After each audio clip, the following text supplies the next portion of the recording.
Bab 5501. Nama, Kaisar Dewa Tertinggi Penulis, siput menjadi liar. Plus matikan mengatur ulang, membunuh ilmu pedang. Setelah kata-kata Muyun, dia langsung menghunus pedangnya lagi. Luo Sheng tidak lebih baik dari yang dia bayangkan. Mereka lebih kuat dari Wu Tao. Yang paling kuat adalah senjata Tao. Semua jiwa terpotong. Kali ini, Muyun tidak melakukan serangan diam-diam. Dia mengambil pedang Raja Ming dan langsung membunuhnya. 55 kuil Tao. Itu bukan ancaman besar baginya, dan dia kentut. Ketika pedang itu ditembakkan, sepertinya ada ribuan pedang Qi berkumpul di sekitar tubuh Muyun. Ketika pedang Qi yang mengerikan itu meraung, Qi pembunuh yang menakutkan juga meluncur pada saat ini. Raungan itu bergema di antara langit dan bumi. Pedang Muyun membuat wajah Luo Sheng bergetar. Di saat yang sama, Sao Ning'er juga terkejut. Dia tidak dapat berhenti berpikir bahwa ketika dia kebetulan bertemu Muyun, dia pergi mencari Muyun dan berkata bahwa dia telah berjanji pada Xie Susu untuk melindunginya. 32 kantor Tao Muyun tidak lebih lemah dari 50 kantor Tao miliknya. Di mana dia membutuhkan perlindungan. Jika Qin Yu tidak ada, dia mungkin melindunginya. Sebuah pedang jatuh. Pedang Qi yang menakutkan, potong lurus Luo Sheng. Luo Sheng mempersembahkan setiap instrumen Tao, dan nafas di tubuhnya bergulung dan mengembun. Tapi aku tidak bisa menolaknya sama sekali. Muyun didasarkan pada 3 ranah jantung Kendo. Selain itu, dia tidak bisa menggerakkan ujung tajam pedang Raja Ming. Dia menggunakan gaya pedang 3 jurus terkuatnya. Pedang Dao Dao Qi terus-menerus menghancurkan pertahanan Luo Sheng. Dan Sao Ning'er tidak pernah melewatkan kesempatan seperti itu. Dengan jentikan jarinya, kekuatan Tao berubah menjadi kekuatan, dan kekuatannya meledak, langsung membunuh Luo Sheng.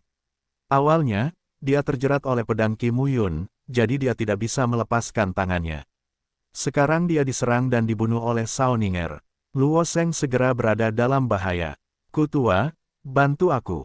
Luo Sheng meraung. Kuyi melihat Luo Sheng diserang oleh Sao Ning'er dan Muyun, yang penuh bahaya. Dia tidak bisa menahannya, dan wajahnya bahkan lebih buruk lagi. Qin Yu, jika kamu benar-benar menantang Sao Ning'er untuk membunuh Pangeran Luo Sheng, Tian Luo Shenchao dan 10.000 lembah iblismu tidak akan pernah mati. Candaan, Qin Yu mencibir dan berkata, Luo Sheng berani memiliki keinginan tidak senonoh pada Sao Ning'er. Mengapa dia berani membunuhnya? Menurutku 10.000 lembah iblis takut padamu, Tian Luo Shenchao. Setiap orang adalah kekuatan emas. Siapa yang takut pada siapa? Jika Kaisar Tian Luo adalah kekuatan tingkat emas dan 10.000 lembah iblis adalah kekuatan tingkat perunggu, Qin Yu dan Sao Ning'er benar-benar harus menelan keluhan ini. Tapi, tidak ada yang lebih lemah dari siapapun. Jika kamu berani memprovokasi masalah, aku akan berani membunuhmu. Kuyi mulai menyerang, menjadi semakin ganas, bahkan membakar esensi darahnya sendiri dan mulai menggunakan seni rahasia. Tapi Qin Yu tidak peduli. Ayo pergi. Ah! Dan saat itu, sebuah jeritan terdengar. Di bawah pengepungan 6 guru Tao, Kuming tidak dapat bertahan lebih lama lagi dan dibunuh oleh 6 guru Tao. Sementara itu, ledakan, bumi bergetar hebat, sesosok tubuh jatuh dari langit ke bumi. Itu Luo Sheng. Kemudian, Muyun dan Sao Ning'er jatuh ke tanah dan mengalungkan pedang panjang di leher Luo Sheng. Pakaian Luo Sheng rusak, rambut panjangnya berantakan, dan pertengkarannya berdarah. Dia menatap Muyun dan Sao Ning'er. Sao Ning'er, apakah kamu serius ingin membunuhku? Luo Sheng mendengus dingin, bunuh aku. Tahukah kamu bahwa 10.000 lembah iblis akan mendapat balas dendam tanpa akhir? Dari Dewa Surga, Muyun tidak menghunus pedangnya, tapi menatap siang Sao Ning'er. Sao Ning'er menggenggam tangan giok dan pedang panjang berkilauan. Dia maju dan menatap Luo Sheng. Pergi ke neraka, potong dengan satu pedang. Dada Luo Sheng mengeluarkan darah. Nafasnya benar-benar hancur oleh pedang ilahi. Tubuhnya mati. Pangeran ke-9. Di kejauhan, Kuyi melihat pemandangan ini, dan matanya hampir pecah. Meskipun dia adalah seorang Raja Tao, dia adalah pengawal pribadi yang dikirim oleh Istana Kekaisaran untuk melindungi Pangeran ke-9. Sekarang Pangeran ke-9 telah terbunuh. Dia juga akan dihukum berat, dan bahkan keluargaku akan dimintai pertanggungjawaban. Qin Yu, mari kita lihat. Kuyi meraung dan lari tanpa mengucapkan sepatah kata pun. Baru saja, aku membawa Kuming dan Luo Sheng bersamaku. Jika saya ingin lari langsung, saya pasti akan menyusul. Tapi sekarang dia kabur sendiri. Kecuali Qin Yu, tidak ada yang bisa menyusulnya. Qin Yu tidak mengejarnya, tapi mendatangi Sao Ninger. Ninger, kamu baik-baik saja. Ya, Sao Ninger melihat ke arah pelarian Kuyi dan berkata, sayangnya, saya tidak bisa membunuhnya. Qin Yu berkata dengan enggan, saya telah membuka lebih dari 150 rumah Tao, dan dia hampir sama. Bahkan jika saya bisa menyusulnya, akan sulit untuk membunuhnya kecuali ada Raja Tao lain. Petik 2. Mu Jun kini telah membuka lebih dari 90 kuil Tao, masih ada jarak dari Raja Tao. Mu Jun adalah Raja Surgawi Agung di antara 6 Raja Surgawi. Saat ini, Mu Jun juga datang bersama Li Qing. Li Qing berkata sambil tersenyum, saudaramu bisa melakukannya. Aku benar-benar meremehkanmu sebelumnya. Di antara 6 penguasa surgawi Taoisme, setidaknya ada lebih dari 50. Seperti yang kita semua tahu sebelumnya, Mu Yun membuka lebih dari 30 kuil Tao dan berpikir bahwa Nona Ninger ingin melindungi bocah itu dengan mengikuti mereka dengan kain pel. Tapi setelah kejadian ini, beberapa orang menganggap serius Mu Yun. Jika Mu Yun tidak membunuh 4 Tianjun Tao sebelum dan sesudahnya dan membantu Li Qing membunuh Hu Tao, jumlah mereka akan dirugikan. Pada akhirnya, mereka mungkin kalah. Qin Yu juga memandang Mu Yun dan cukup menghargai. Dia berkata, kamu dan Xie Susu bisa menjadi teman. Xie Susu hanyalah tas kulit yang bagus. Aku tidak tahu apa yang disukai rinduku darinya. Mendengar ini, Sao Ninger tidak bisa menahan diri untuk membalas, Susu juga bekerja keras. Sekarang dia telah menjadi kaisar Taoisme. Dia harus menjadi patriark yang baik untuk mengambil alih Xie Jia Chongze di masa depan. Mu Yun tidak tahu apakah dia seorang patriark yang baik, tapi pasti ada banyak istri dari patriark yang baik. Di alam naga yang mengejutkan saja, wanita Tianjiao dari semua keluarga klan memiliki banyak hubungan dengan Xie Susu. Di masa depan, jika Xie Susu menjadi pemimpin keluarga Xie tidak akan memiliki musuh di wilayah naga yang menakutkan. Ada banyak pangeran di Tian Luo Senchao. Luo Seng, 9 pangeran, sangat berbakat. Dia jauh lebih baik daripada Luo Wenliang. Qin Yu berkata, namun, Luo Seng sudah mati. Saya khawatir Tian Luo Senchao tidak akan berhenti. Di sini, selanjutnya berhati-hatilah. Di ruang dunia ini, Kaisar Tao, Raja Tao, dan Kaisar Tao memiliki sarana kontak satu sama lain. Kuyi belum mati. Dia pasti akan melaporkan hal ini kepada Kaisar Tao dari dinasti Dewa Tianluo. Pada saat itu, tidak akan ada kekurangan masalah. Tapi seperti yang dikatakan Qin Yu dan Sao Ninger sebelumnya, bunuh dan bunuh. Bagaimana dengan masalahnya? Setiap orang adalah kekuatan emas. Jika Anda tidak memprovokasi saya tidak akan memprovokasi Anda. Jika Anda memprovokasi saya, bisakah saya menanggungnya? Bahkan jika Sao Ninger tidak berbicara sendiri, dia harus memperhitungkan wajah lembah Wanyao. Jika masalah ini dikirim kembali ke lembah 10.000 iblis, 5 keluarga di lembah 10.000 iblis harus berteriak untuk membalas dendam. Bagaimanapun, lembah iblis sebagian besar didominasi oleh 5 orc besar, yang berbeda dari kekuatan manusia. 5 keluarga dari 10.000 lembah iblis bersatu dan tidak akan bertarung di dalam. Mu Yun mau tidak mau memikirkan Su Chengying dan Su Chengcheng yang ditangkap olehnya. Sao Ninger juga mengetahui hal ini. Namun, jelas bahwa Sao Ninger telah memilih kekasihnya antara kekasihnya dan Su Chengying. Jika tidak, Sao Ninger seharusnya langsung menikam Su Chengying dan Su Chengcheng hingga dibantai oleh Mu Yun ke klan pegunungan yang membelah babi. 9 orang berkumpul. Hutan pegunungan ini telah hancur total akibat perkelahian masyarakat. Ada jejak kekuatan Tao di mana-mana.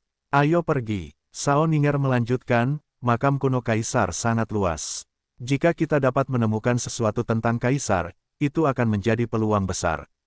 Peluang dan bahaya hidup berdampingan. 9 orang terus berangkat. Kemunculan Kuyi dan Luo Seng hanyalah sebuah episode. Selanjutnya, 9 orang itu terus berbaris di dunia yang luas ini. Sekitar setengah bulan kemudian, 9 sosok itu muncul di depan pegunungan yang luas dan menjulang tinggi. Pegunungan ini tidak terlalu luas. Terlebih lagi, setiap gunung menjulang tinggi ke langit, dan Anda tidak dapat melihat di mana puncaknya. 9 orang berdiri di antara pegunungan, sekecil semut. Ini adalah, Qin Yu melihat ke pegunungan dan naik 9 hari. Dia terkejut dan berkata, Gunung Changye. Gunung Changye. Sao Ninger juga tampak bingung. Qin Yu melanjutkan dengan mengatakan, Kaisar Chang'e pernah memiliki keterampilan unik yang dapat menggerakkan langit, bumi, gunung, dan sungai untuk digunakan sendiri. Formula rahasia itu dapat digunakan untuk memindahkan gunung dari jarak 1 juta mil ke pegunungan yang tinggi untuk membunuh dan mempertahankan musuh. Garpu sapi, ini, Mu Yun, dengan kekuatannya saat ini sebagai Kaisar Daofu, memindahkan gunung dengan mudah. Namun puncak gunung dalam jarak 1 juta mil tidak bisa dipindahkan ke angkasa. Belum lagi 1 juta mil, wilayah 10.000 mil tidak akan berfungsi. Perhatikan baik-baik puncak-puncak ini. Masing-masing tampak seperti daun. Bagian bawah gunung tidak lebar, posisi tengahnya paling lebar, dan puncak gunungnya sangat lancip. Inilah bagian paling menakjubkan dari pergerakan Gunung Chang'e, rahasia. Sao Ninger segera berkata, Bibi Qin, apa maksudmu? Sao Ninger tidak menyelesaikan kata-katanya. Tapi Anda jelas mengerti. Ini benar-benar berhubungan dengan Kaisar Chang'e. Kaisar Chang'e, bodhisattva yang pendiam. Kedua kaisar ini pasti meninggalkan sesuatu di sini. Saat ini, apa yang mereka temukan adalah jejak yang ditinggalkan oleh Kaisar Chang'e. Sangat mungkin, Qin Yu kemudian berkata, hati-hati, semuanya. Warisan kaisar, bahkan dalam 100 juta tahun terakhir, bukanlah sesuatu yang bisa kita abaikan. Sekali ceroboh, itu adalah kematian. Bang-bang ketika ke-9 orang itu memasuki pegunungan, mereka merasa semakin kecil. Namun di bawah ukuran kecil seperti ini, di puncak Gunung Changshan dan di atas awan, nampaknya ada ribuan pasukan yang berlari kencang melewatinya. Melihat pegunungan tak berujung di depan, nampaknya di mana-mana diselimuti awan. Tiba-tiba, ketika ke-9 orang itu melewati kaki gunung, mereka menghilang satu sama lain. Ninger, suara Qin Yu terdengar dan berteriak dengan tergesa-gesa. Bibi Qin, aku di sini. Suara Sao Ning terdengar. Di mana itu? Ini dia, suara Kayu Jun juga terdengar, aku merasa. Kamu ada tepat di sampingku, tapi, aku tidak bisa menemukanmu. Saat ini, Mu Yun sedang berdiri di kaki gunung. Dia juga mendengar beberapa suara, tetapi semua orang tidak dapat melihat satu sama lain. Namun, pemandangan di sekitarnya tidak menimbulkan kesan terpotong. Bagaimana ini bisa terjadi? Semuanya kembali. Qin Yu berbicara dengan cepat. Semua orang mundur, tapi, kembali ke posisi semula, bisa keliling, masih kosong. Aku bahkan tidak bisa mendengar suaranya. Sebagai upaya terakhir, Mu Yun bergerak maju lagi. Ketika dia sampai pada posisi di mana dia baru saja berdiri, suara Qin Yu terdengar lagi dan berkata, sepertinya itu adalah superposisi spasial. Meskipun kita berada di posisi yang sama, kita bisa berada di saluran spasial yang berbeda. Ninger, teruslah bergerak maju. Ini seharusnya hanya sementara. Ayo kita bertemu di depan. Suara Sao Ninger terdengar, kalau begitu semuanya hati-hati. Mu Yun, hati-hati. Mu Yun menjawab, jangan khawatirkan aku.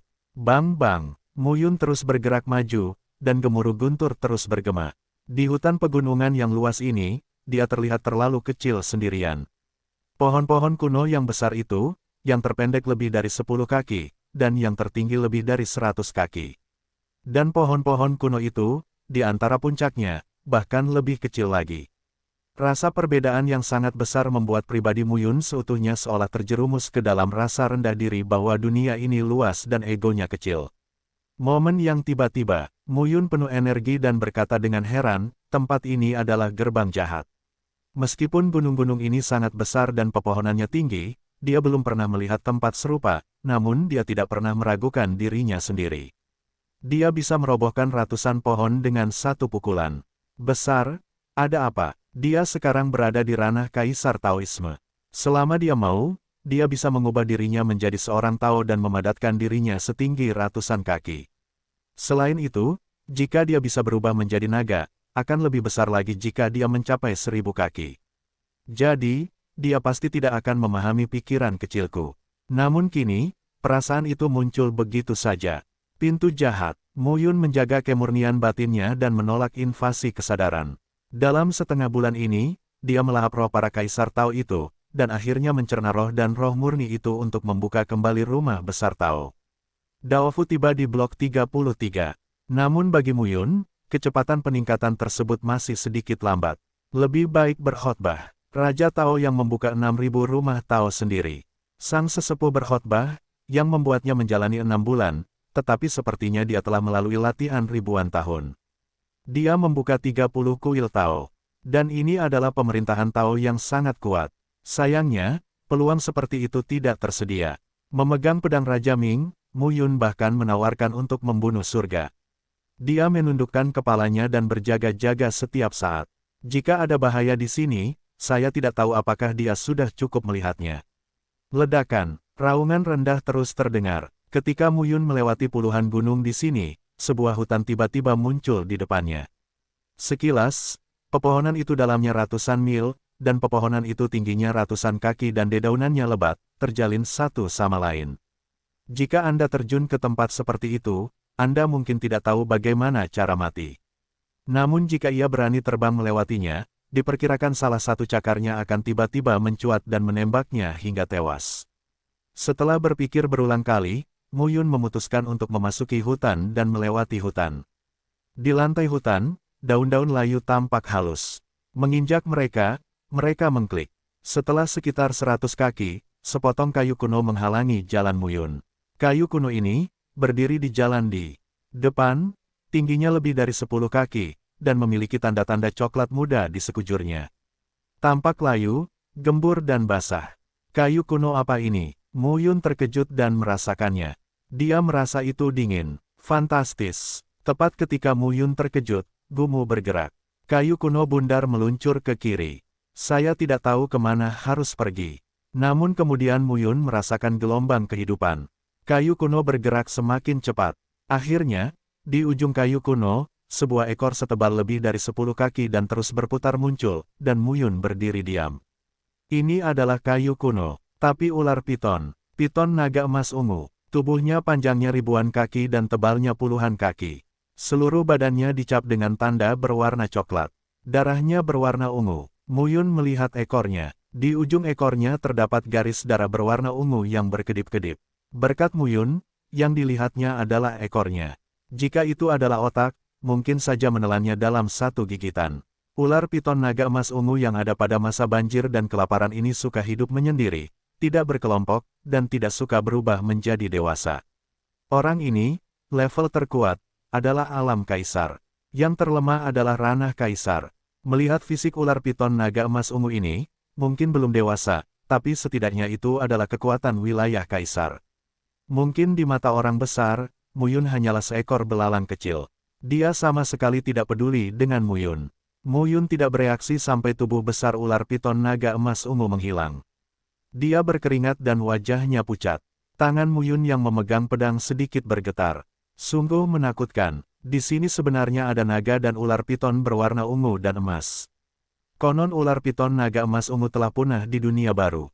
Mu Yun menstabilkan pikirannya, lalu melangkah keluar dan mengejar jejak yang ditinggalkan oleh ular piton di tanah. Bukan Mu Yun yang berani dan ingin mati. Tapi Mu Yun tidak tahu kemana harus pergi.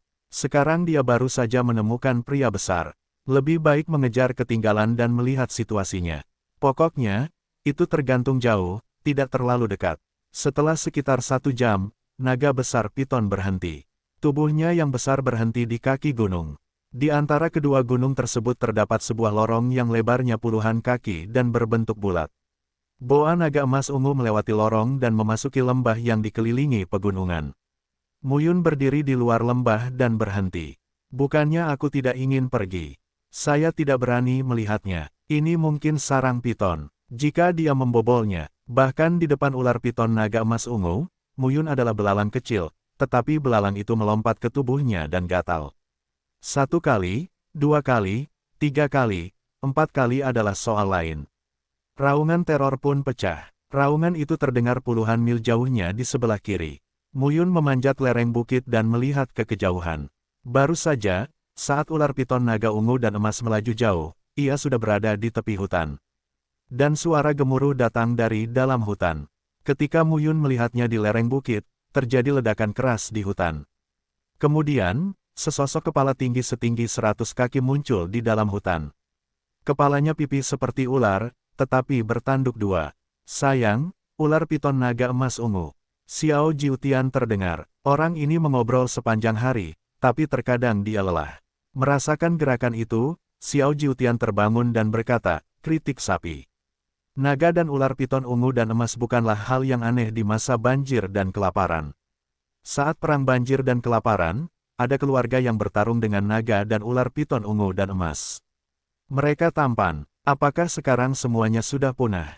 Xiao Jiutian berkata sambil tersenyum, Muyun, bawalah pria besar ini dan jadilah tungganganmu sendiri. Meskipun kamu tidak bisa, dibandingkan dengan naga sebagai tunggangan, kamu juga sangat tampan. Mendengar ini, Muyun terdiam. Dia tidak terlalu sombong. Bang! Dan kemudian, di antara pepohonan, pohon-pohon tua tumbang.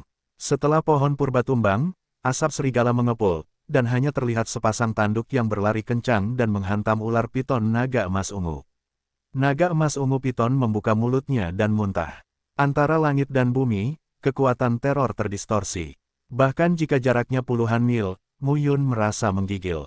Meskipun ular piton naga emas ungu ini bukan seorang kaisar, ia benar-benar berada di alam kaisar.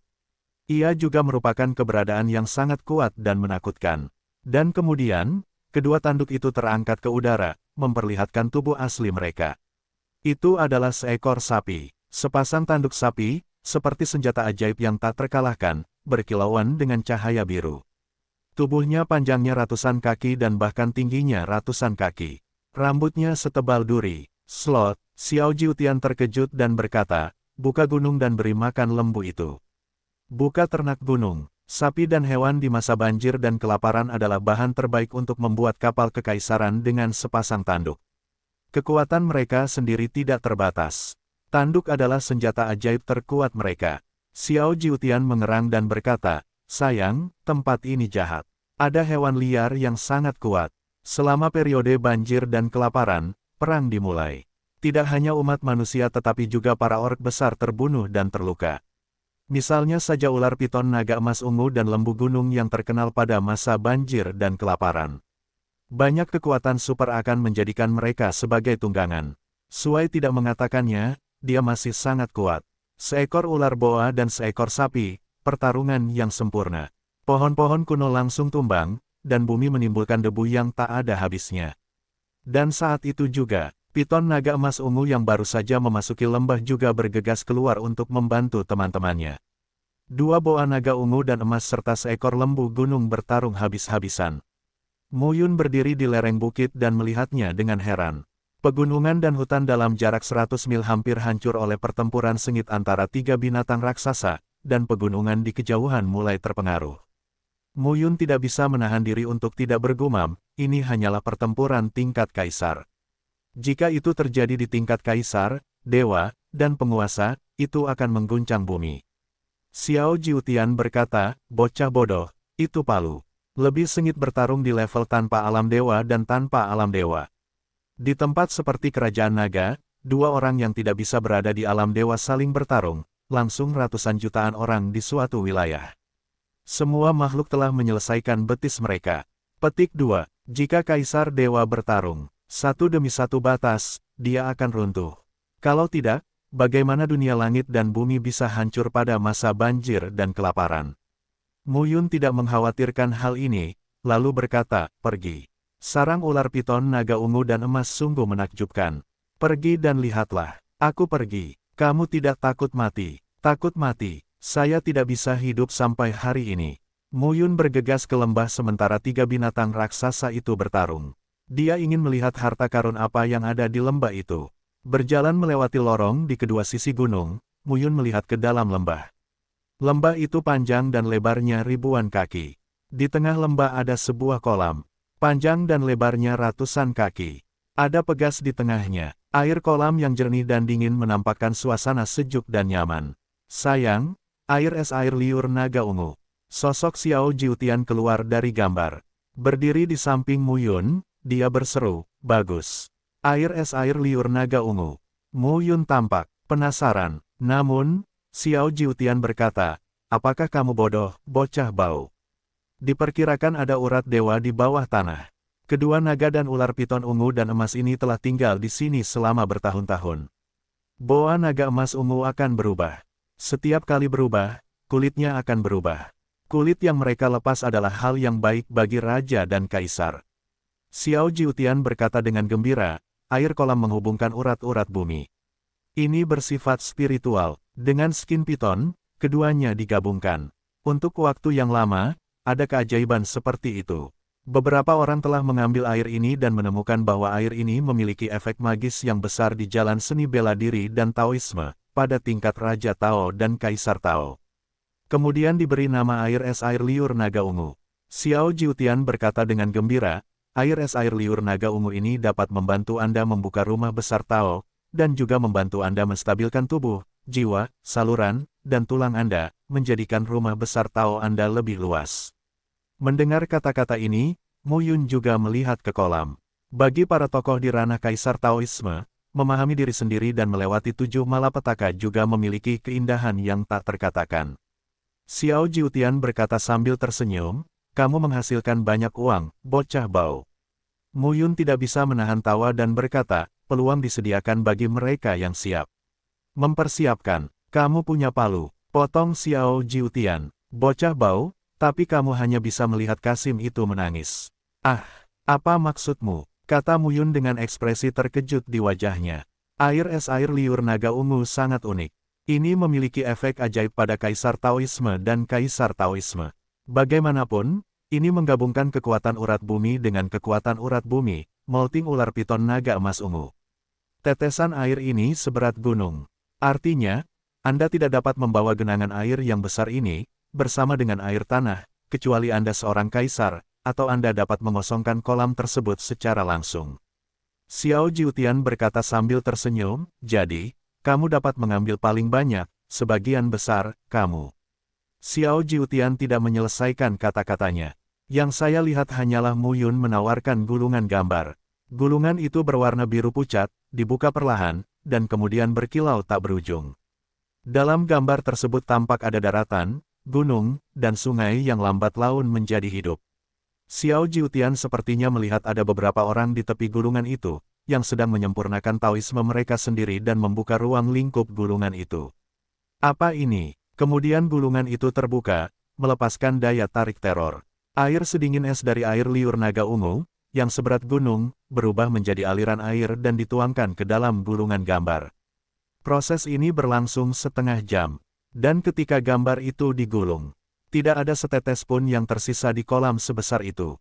Selesai, Mu Yun menyimpan gulungan itu dan tersenyum. Dingin, air es air liur naga ungu ini, setelah diserap oleh Zutiantu, berubah menjadi sungai dan mengalir di bumi Zutiantu. Sungai itu bahkan mengalir melalui pohon dunia dan dibaptis oleh pohon dunia. Dalam gambar surga pembunuhan, Ping Xianxian melihat pemandangan ini, duduk di tepi sungai dengan kaki telanjang, dan tertawa gembira, airnya sangat dingin dan nyaman. Secercah pikiran Mu Yun berkumpul dan muncul di samping Ping Xianxian. Dia segera menghentikan mereka, menertawakan. Di masa depan, dia mungkin juga ingin memadukan air es air liur naga ungu. Jika itu menjadi air cuci kaki dan mandi Ping Xianxian, betapa memalukannya. Xiao Jiutian memandang Mu Yun dan berkata dengan heran, harta macam apa kamu? Sebelumnya, dia melihat bahwa Mu Yun telah membunuh orang beberapa kali, tetapi sebenarnya dia telah mengambilnya. Di mana dia menerimanya, dia tidak merasakannya, itu. Sekarang instrumen Tao yang ditawarkan oleh Mu Yun tidak mengalami kesulitan dalam mengumpulkan air es air liur naga ungu. Sungguh pintu, yang jahat, rahasia, ini jelas tidak sederhana. Piton naga emas ungu dalam kondisi puncaknya adalah tingkat kaisar. Bahkan jika itu adalah sarang yang rusak, itu juga merupakan harta karun yang tak tertandingi bagi Mu Yun saat ini. Kita tidak bisa melepaskan satu pun dari mereka. Meskipun aku tidak tahu mengapa masih ada ular boa naga emas ungu dan sapi kaisan di sini dalam beberapa tahun terakhir, tapi terserah. Yun berkeliaran di sekitar lembah. Pertarungan di luar menjadi semakin sengit. 2 naga ungu dan emas serta seekor lembu gunung bertarung satu sama lain. Tidak berlebihan jika dikatakan bahwa tingkat pertempuran seperti itu akan mengguncang bumi dan gunung-gunung. Untungnya, ketiga orang besar itu bertarung, sengaja atau tidak, untuk menjauhkan diri dari tempat ini, tetapi Mu Yun tidak terlalu terpengaruh. Menurutmu ini apa? Mu Yun kemudian sampai ke sisi dalam lembah. Sebuah sarang besar dengan diameter sekitar 300.000 kaki ditumpuk oleh dedaunan pohon yang berkilauan dengan cahaya kemasan. Daunnya panjangnya 3-5 kaki, berkilauan dengan kilau kemasan, cerah dan buta. Sayang, sisik naga. Mu Yun tercengang. Apakah ini skala naga? Mustahil. Mu Yun bisa berubah menjadi naga. Dia manusia, tapi dia juga bisa menjadi naga. Jika itu skala naga, dia tidak bisa merasakannya. Ini benar-benar skala naga. Jiwa Xiao Jiutian mendekatinya dan berkata sambil tersenyum, namun, setelah bertahun-tahun dibaptis oleh ular piton ki dari 2 naga dan ular piton ungu dan emas ini, sebagian besar naga ki diserap, dan hanya sedikit yang ada. Daun sisik naga ini dijadikan perkakas raja, perkakas kaisar, dan bahkan perkakas kaisar. Semuanya benar-benar ternak. Xiao Jiutian sangat berpengetahuan dan bertekad. Mu Yun melihat daun emas, melangkah keluar dan langsung memulai. Tapi, daun emas yang disambung sangatlah kuat. Mu Yun memutuskannya untuk waktu yang lama. Dia tidak melakukan apapun. Aku tidak bisa memutuskannya. Xiao Jiutian mencibir dan berkata, apakah kamu bodoh? Ini adalah sarang dari 2 naga dan ular piton ungu dan emas. Kamu mematahkannya. Kamu adalah rumah kecil Tao. Kamu dapat mematahkannya. Kedua orang itu tidur di sini setiap hari. Anda tidak dapat melepaskannya jika Anda berbicara dengan saya di hari kerja. Petik 2. Apa yang dikatakan Xiao Jiutian sangat masuk akal. Tapi Mu Yun masih berusaha. Setelah beberapa saat, tidak ada yang bisa dilakukan. Mu Yun langsung pergi ke sarang yang panjang dan lebarnya ratusan kaki. Bagian dalamnya sangat bersih. Itu memancarkan kilau keemasan di mana-mana. Benar-benar mewah. Mu Yun mau tidak mau berpikir bahwa dia akan membangun tempat tidur sebesar itu di masa depan. Ketika saatnya tiba, kumpulkan pikiranmu dan Mu Yun duduk di sarangnya. Tangannya terkepal saat ini, lalu perlahan terulur. Kemudian, nafas dalam tubuhnya berangsur-angsur merosot. Jejak nagaki mengembun dari Mu Yun. Xiao Jiutian tiba-tiba berkata, apakah kamu naga? Tidak, kamu manusia. Mu Yun tidak menjawab Xiao Jiutian. Tangannya ditutupi daun emas pucat. Bau di tubuh Mu Yun menjadi semakin cerah. Dalam skala itu, nagaki mengalir ke Mu Yun. Lalu Mu Yun tiba-tiba gemetar. Tubuhnya tanpa sadar berubah menjadi naga penuh pola emas pucat. Panjangnya ribuan kaki, lika-liku yang anggun. Jiwa Xiao Jiutian berdiri, tercengang. Perasaan ini tidak diragukan lagi bahwa ia baru saja akan menghabiskan musim semi bersama seorang wanita cantik. Malam, yang natural dan tak terkendali, namun dalam sekejap mata, kecantikan itu menjadi ular piton. Mu Yun yang baik, seseorang, telah menjadi seekor naga. Siapa yang tahan dengan ini? Saat ini, Mu Yun hanya melihat sebagian ruang dan waktu, serta medan pertempuran yang tak ada habisnya. Dalam ruang waktu itu, ada tokoh-tokoh Tao yang saling bersilangan, berkelahi dan adu mulut. Ada banyak figur naga dan figur manusia di dunia yang sedang berkembang. Mu Yun melihat seekor burung ROC raksasa dengan sayapnya terbentang, lebarnya ribuan mil, dan menelan seekor naga yang panjangnya ratusan mil. Saya juga melihat tubuh besar setinggi 10.000 kaki, dan langsung menginjak kura-kura misterius yang tampak seperti benua. Pertarungan yang berevolusi dari medan perang langit dan bumi sepenuhnya di luar partisipasi dan imajinasi Mu Yun. Teror dan tirani menyelimuti hati Mu Yun. Masing-masing binatang buas yang kuat itu tidak dapat diuji dengan mata, hanya dengan perasaan. Ini benar-benar seperti gunung dan laut. Apa yang dilihat Mu Yun hanyalah puncak gunung es. Pemandangan yang begitu mengerikan, meskipun hanya ilusi, juga membuat Mu Yun merasa kecil. Medan perang gurun. Mu Yun segera memikirkan ide ini. Selain satwa liar tersebut, ada juga figurnya. Meskipun angka-angka tersebut kecil, mereka dapat berdiri di antara bintang-bintang, namun mereka terlalu besar untuk diabaikan. Ini aneh, ibarat seekor semut yang memanjat di kaki gunung. Memang kecil, tapi lebih luas dari gunung itu sendiri. Sosok-sosok itu, yang sering kali ditangkap dengan telapak tangan, memiliki fluktuasi napas yang luar biasa. Tidak ada yang disebut wabah Tao Jue, seolah-olah kekuatan murni langit dan bumi dikirimkan. Ini seperti melakukan apa yang Anda katakan. Dengan lambaian telapak tangan Anda, kekuatan Tao yang tak ada habisnya melonjak, seolah mampu merobek segala sesuatu yang ada antara langit dan bumi. Ini harus di level berapa? Kemudian, gambarannya beralih ke medan perang kecil. Faktanya, medan perang ini tidaklah kecil. Ia menempati setidaknya puluhan ribu mil, tetapi sangat kecil dibandingkan dengan keberadaan yang kuat itu. Di medan perang ini, sesosok, berdiri di udara, melayang di sekitar ratusan naga. DPCA, sisik di permukaan tubuh masing-masing naga seperti yang ada di tepi sarang dua naga emas ungu dan ular piton tempat Mu Yun berada. Hanya sosoknya yang terlihat. Ketika telapak tangannya terkoyak, naga itu terkoyak seperti roti. Namun, sisik naga jatuh dari bumi dan tidak ada yang mempedulikannya. Sisik naga tersebut adalah sisik naga yang berada di sisi sarang kedua naga dan ular piton ungu dan emas tersebut. Di medan perang berikutnya, raksasa melayang ke udara, seperti binatang liar di pegunungan. Bumi berantakan, sisik naga itu juga terinjak-injak ke dalam lubang lumpur. Melihat adegan ini, Mu Yun merasa sangat gatal. Jika dia bisa melewati medan perang, dia akan menjadi sangat kaya. Diperkirakan dia bisa langsung mengumpulkan semua yang dia butuhkan untuk mencapai Dao Tiandi. Namun, jika kamu memang ingin berada di medan perang tersebut, diperkirakan kamu lebih besar kemungkinannya untuk dibunuh oleh orang lain dalam sekali tarikan nafas. Dalam pikiranku, semua adegan ini disaring. Mu Yun terbangun dengan suara gemuruh. Tubuhnya berubah menjadi 1000 kaki panjangnya, dan cahaya emas gelap berkedip-kedip. Xiao Jiutian dengan bodohnya melayang-layang di depan kepala naga itu. Betapa centilnya, kata Xiao Jiutian. Mu Yun. Xiao Jiutian kemudian berkata, kamu baru saja berada di sarang ini, berputar-putar. Harganya sangat murah. Jika ada naga betina, kurasa aku tidak bisa menahannya. Apa yang kamu lihat? Apakah kamu melihat dua ular boa yang sedang bertarung di sini? Bertarung, pukul kamu. Sirkuit saraf-saraf Xiao benar-benar saraf.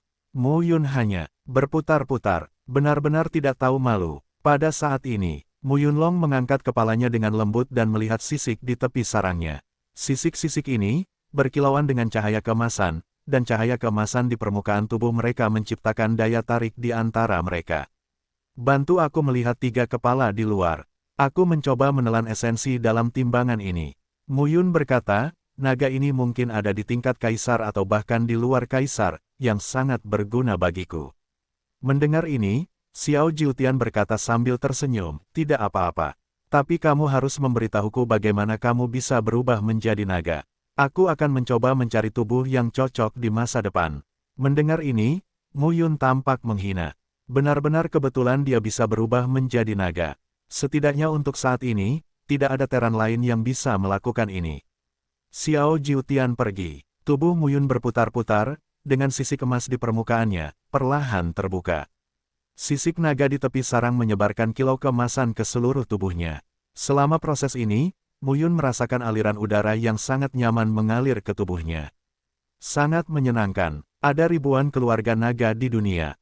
Mu Yun tidak tahu jenis dia, tapi dia tidak akan mengecualikan kekuatan keluarga naga lainnya. Secara bertahap, nafas di tubuh Mu Yun naik perlahan. Tubuh naga adalah dia. Dia juga seorang manusia. Promosi tubuh naga akan sangat meningkatkan dirinya. Selama bertahun-tahun, dia tiba di Tianjun Tao dari Daowen. Meskipun dia tidak melatih tubuh naga, nyatanya tubuh naga juga telah meningkat pesat. Bang-bang, tiba-tiba, Mu Yun tampak mengalami ribuan transformasi. Meskipun sebagian besar ki asli naga yang terkandung dalam ribuan sisik naga ini ditelan oleh dua naga emas ungu dan ular piton, setidaknya cukup untuk dicerna dan diserapnya. Semua kekuatan mengalir ke dalam tubuh, dan Mu Yun mulai membuka Daofu. 33 kursi berkedip-kedip saat ini, melahap semangat roh naga dan tumbuh dewasa. Pada saat yang sama, ada kuil Tao baru, yang terus-menerus terbuka. Rumah besar Tao satu demi satu terus-menerus dipenuhi dengan meridian di tubuh Mu Yun. Waktu berlalu sedikit, momen yang tiba-tiba, Mu Yun membuka matanya. Zanzan memiliki 2 buah kelengkeng dewa, yang melepaskan roh jahat yang mengerikan. Daofu, dari kursi 33 ke kursi 49. 16 kuil Tao telah dibuka. Segera, baunya berangsur-angsur stabil. Sisik-sisik di pinggir sarang masih sangat kuat, meski kilapnya semakin redup. Pada saat ini, Xiao Jiutian bergegas masuk dan buru-buru berkata, cepat, cepat. Salah satu tanduk lembu gunung terpotong, tetapi salah satu dari 2 naga emas ungu dan ular piton sedang sekarat dan yang lainnya terluka. Dia akan segera kembali. Muyun segera berubah menjadi manusia dan ingin keluar dari lembah. Tetapi, itu terlambat. Dua naga ungu dan emas serta ular piton telah kembali ke mulut lembah. Dalam keputusasaan, Muyun bersembunyi tepat di bawah tepi sarang skala naga yang besar. Sarang ini sangat besar dan Muyun sangat kecil. Tidak masalah untuk menyembunyikannya. Dan ada gambaran surga pembunuh yang bisa menutupi nafasnya. Muyun tidak khawatir akan ketahuan. Jiwa Xiao Jiutian juga kembali ke lukisan itu. Muyun memarahi, biarkan kamu memberitahuku sebelumnya, apakah itu terlalu dini? Kedua orang besar itu telah kembali, kata Xiao Jiucai. Xiao Jiutian membalas, aku sempat terobsesi dengan perang. Aku lupa, bukan, petik dua, apa-apaan, ini, apakah psikosis? Saat ini, tidak ada cara untuk melarikan diri selain menunggu. Dua naga ungu dan emas serta ular piton kembali menyeret panjangnya ratusan kaki. Terdengar suara gemuruh. Salah satunya mengeluarkan darah dari tubuhnya. Ada banyak bekas luka berdarah di permukaan tubuhnya. Yang lainnya, terlihat menyedihkan, tapi setidaknya vitalitasnya stabil. Naga emas ungu piton dapat berevolusi menjadi naga. Di masa depan, ia juga berpeluang berubah menjadi naga. Orang yang terluka parah keluar dari gubuk. Beberapa gumpalan darah jatuh di sisi Muyun, mengeluarkan bau terbakar. Orang ini setingkat kaisar. Faktanya, darah itu sangat bermanfaat bagi Muyun, kaisar Taoisme. Tapi Muyun tidak berani bergerak. Meski bisa menghalangi nafas dan nafas, begitu dia bergerak, dia takut akan segera ditemukan.